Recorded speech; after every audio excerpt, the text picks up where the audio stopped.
If the stars were made to worship, so will I.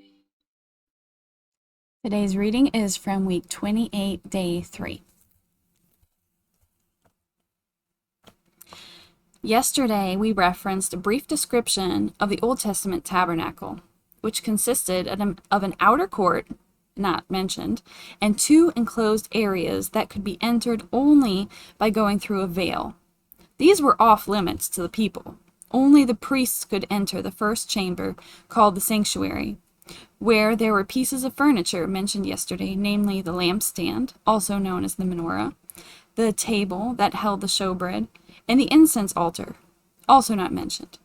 Only the high priest could enter the innermost chamber, separated by another very thick veil, and only once a year, the Day of Atonement. This chamber was known as the Holy of Holies, and it contained the Ark of the Covenant. The verse yesterday described that what was inside and what was on top of the ark. This is something we just can't skip over, as it provides a neat little synopsis of God's plan of salvation and makes clear again his true nature, shown by his mercy, forgiveness, and grace. But first, let me point out that the earthly tabernacle was simply a copy given on Mount Sinai of the true, actual, physical heavenly tabernacle that will be the scene of what we're ultimately working toward here.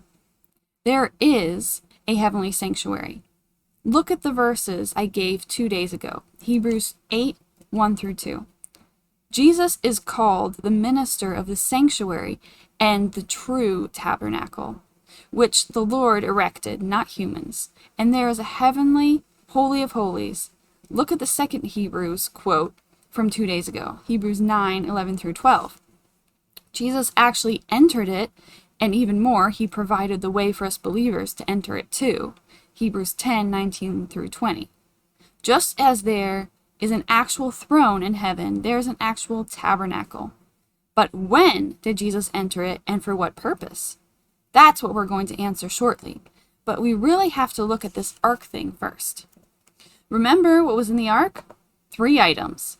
The actual tablets of stone containing the law, the budding rod of Aaron, and a sample of manna contained in a golden pot. Remember what overlaid the ark? The mercy seat and 2 cherubim, representations of angels, 1 on each end. And the whole thing was amazingly hammered out from 1 solid slab of pure gold. Those 2 cherubim were facing each other and looking down at the mercy seat. Can you picture this? They were looking at a solid piece of gold. They couldn't see what was in the ark. And that's important. We'll pick up right here tomorrow morning.